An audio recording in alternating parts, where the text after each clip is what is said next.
बिस्मिल्लाहिर्रहमानिर्रहीम अस्सलाम वालेकुम। शादी ब्याह की तकरीबात में खाने का एहतमाम करना एक बहुत ज़रूरी और अहम काम होता है। खाना कैसा होना चाहिए, खाने में क्या होना चाहिए, इसके मुतल्लिक एहतमाम शादी का दिन आने से बहुत पहले तय करना शुरू कर दिया जाता है। मेहंदी की तकरीब में क्या बनाया जाए, बारात के दिन बारातियों को क्या खाना खिलाया जाए, वलीमे का क्या मेन्यू होना चाहिए, ये एक अहम सवाल होता है। बड़े बुज़ुर्ग बताते हैं कि शादी की तकरीबात में ख़वातीन व हज़रात के ड्रेसेस और शादी ब्याह की तकरीबात में फ़ोटोग्राफ़ी, वीडियो वग़ैरह, घर को डेकोरेट वग़ैरह करना, इसको कोई याद नहीं रखता है। मेहमान ये ज़रूर याद रखता है कि शादी की तकरीब में उसने क्या खाना खाया, खाना कैसा था, उसमें क्या-क्या आइटम थे, क्या यूनिक चीज़ थी, और ये बात है भी 100% दुरुस्त। वलीमे वग़ैरह में खाए गए खाने को लोग एक लंबे अरसे तक याद रखते हैं और महफ़िलों में इसके तज़किरे वग़ैरह करते रहते हैं। मैं रावलपिंडी में आज एक शादी की तकरीब में आया हुआ हूँ। आज यहाँ पर मेहंदी की रस्म है और जो चीज़ यहाँ पर मुझे यूनिक लगी वो ये है कि यहाँ पर तनिए वाले तंदूरी नान जो बड़े एहतमाम से तैयार किए जा रहे हैं।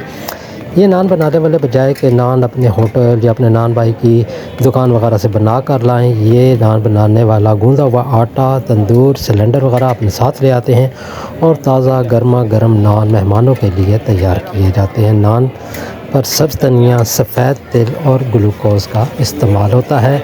3 लोग ये मिलकर काम करते हैं। एक आदमी पेड़े बना कर देता रहता है और ये शख्स इस पर धनिए वगैरह लगाकर अपनी फिंगर की मदद से इनमें ये इस तरह सजावट करते हैं और ये आगे फिर ट्रांसफ़र करते रहते हैं।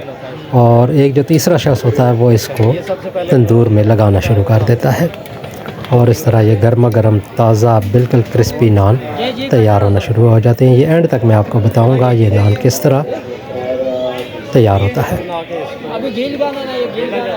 ये पेड़े बनाए जा रहे हैं, इनको बेला जाता है यहाँ पर और ये शख्स इनमें तंदूर में लगाना शुरू कर देते हैं और नान जैसे जैसे बनते जाते हैं इनको तंदूर से निकाल दिया जाता है। और ये हमारे दूल्हा मियाँ हैं जिनके लिए ये सारा एहतमाम किया जा रहा है। ये है मुदस्सिर आशिक साहब। मैं कहता हूँ बहुत अखीर हो गया, नहीं कहता बस करो, इन्होंने तो अखीर ही कर दी।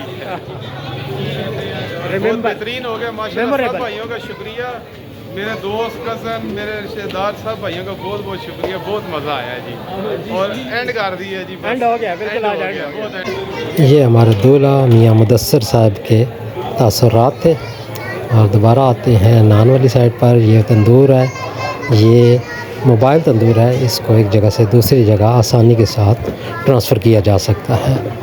और ये नान बनाने वाले बड़े एहतमाम के साथ तंदूर की दीवार पर ये नान लगाते जा रहे हैं। और ये तंदूर छोटा सा नहीं है, काफ़ी बड़ा है, काफ़ी अच्छे खासे एट अ टाइम इसमें नान ये लगते जा रहे हैं। और जो ये तैयार होते जाएंगे इनको ये बाहर निकालना शुरू कर देंगे।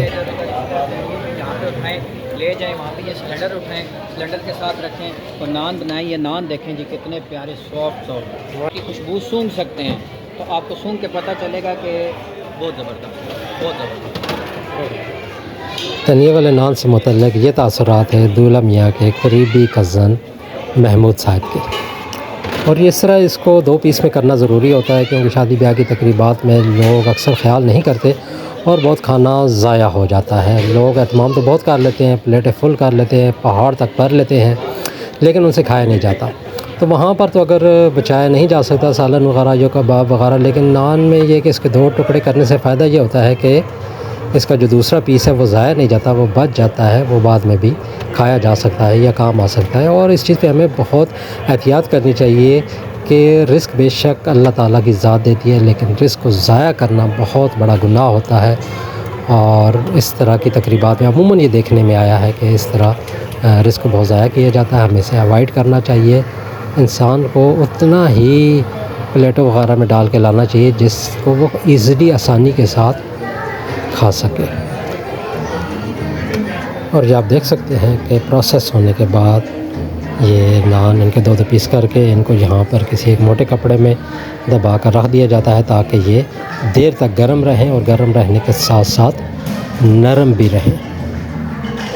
और ये नान जैसा कि आप देख सकते हैं ये देखने में ही इतने क्रिस्पी और इतने नरम लग रहे हैं। ज़ाहिर बात है जब इनको खाया जाएगा इसका असल टेस्ट तो उस वक्त पता चलेगा। यकीनन जैसे इनकी शेप है तो इनका टेस्ट भी इतना ही जायकेदार और ज़बरदस्त होगा। इस वीडियो को देखने वालों से मेरी ये गुजारिश है कि जहाँ कहीं भी शादी ब्याह वगैरह की तकरीबात में आप लोग चले जाते हैं, खाना खाने के बाद खिलाने वाले को दुआ ज़रूर देनी चाहिए कि अल्लाह जिसने मुझे खिलाया ऐ अल्लाह तो उसको खिला, और जिसने मुझे पिलाया ऐ अल्लाह तो उसको पिला। ऐ अल्लाह तेरा लाख लाख शुक्र है, तूने हमें खिलाया और पिलाया और हमको मुसलमान बनाया।